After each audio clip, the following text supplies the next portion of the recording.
नौजवान था और यतीम भी था। शौक बन गया दीन पढ़ने का।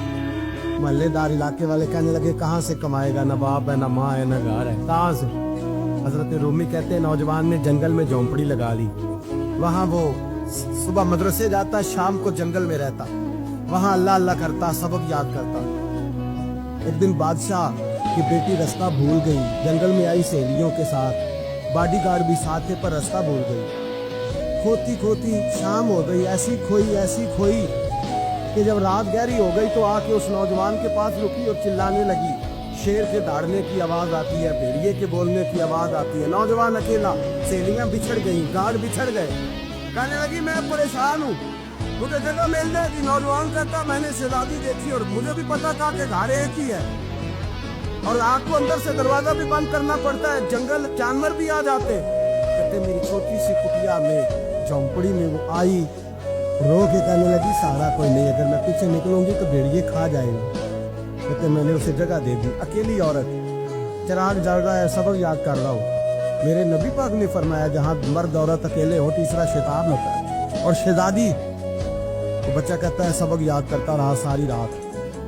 बच्ची को कहा सो जा, पर वो कहती है नींद मुझे भी कहाँ आई। ऐसे मौकों पर नींद सारी रात सबक याद करता। थोड़ी थोड़ी देर के बाद चिराग जलता तो उस पे उंगली रखता, हाथ जलता तो पीछे खींच ले, फिर दूसरी उंगली रखता, थोड़ी देर के बाद जलता तो खींच ले, हाथ सारा जल गया। सुबह किरणें चमकी तो कहने लगा चल निकल जा, दौड़ जा, बस बड़ा सब्र का इम्तिहान हो गया, चली जा। शहजादी बाहर निकली, सिपाही ढूंढ रहे थे। बादशाह खुद जंगल में निकला हुआ था, मेरी बेटी मिल गई। बादशाह तन्हाई में जाके कहने लगा बेटा मैं दुनिया को बताऊंगा कि मेरी बेटी खोई नहीं थी, सिपाही साथ ही थे। ये बड़ा मुश्किल होता है, बेटी तो भूल के भी रात कहीं रह पड़े तो लोग जीने नहीं देते, तो बेटा मुश्किल हो जाएगा मेरे लिए। कहाँ थी? उसने कहा नेक नौजवान के पास। उसने कहा बेटा मैं तो तेरी बात मानूंगा पर दुनिया नहीं मानेगी। अगर उस नौजवान ने किसी को बता दिया कि तू उसके पास थी तो फिर लोग मेरा जीना मुहाल कर देंगे। बेटा मैं मर जाऊंगा, मेरी मजबूरी ये है कि वो कहीं राज ना उगल दे वो नौजवान, उसे कत्ल करना पड़ेगा। औरत ने मिन्नतें की, उस बेटी ने कहा मेरे मौसम को मारोगे, रोई। और वो कहने लगा मैं बादशाह हूँ, मेरा अपना वकार है, मैं उसको छोड़ नहीं सकता। गिरफ्तार कर लाए सिपाही। वक्त तय हो गया सजा का। अकेले कारकोशरी में रखा गया, जो उसके खास इतबार वाले थे उनकी ड्यूटी लगाई।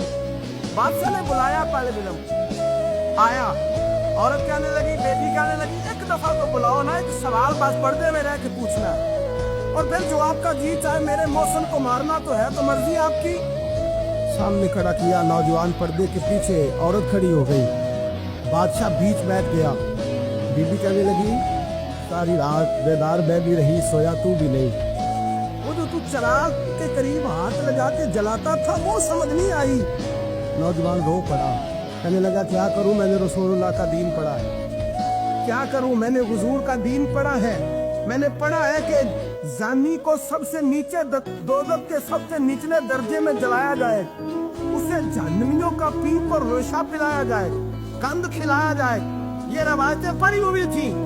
थोड़ी थोड़ी देर के बाद शैतान मुझे कहता था बदकारी कर ले।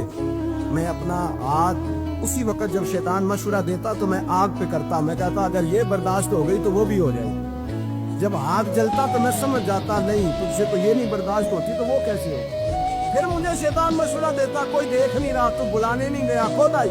मैं दूसरी उंगली लगा देता। मैंने आग जलाया और मैं समझ गया जब छोटे से चिराग की इतनी सी शमा की आग नहीं बर्दाश्त होती तो दोज़ख कैसे बर्दाश्त होगी।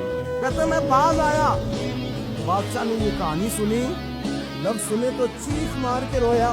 कहने लगा तालिब इल्म तू तो मेरे नबी का सच्चा गुलाम है और मेरे रसूल के जो सच्चे गुलाम होते हैं उन्हें फांसियां नहीं दी जाती, उन्हें तख्त पर बिठाया जाता है। अब तुझे सजा नहीं होगी बल्कि मैं अपनी बेटी का निकाह तेरे साथ करूंगा और मेरे बाद इस सल्तनत का बादशाह भी तू ही बनेगा। अब वो नौजवान वहां नारे लगा रहा है, कहता लोगों तुम मुझे कहते थे दीन से क्या मिलता है, दीन से तो अल्लाह तख्त ताज भी अता फरमा देता है।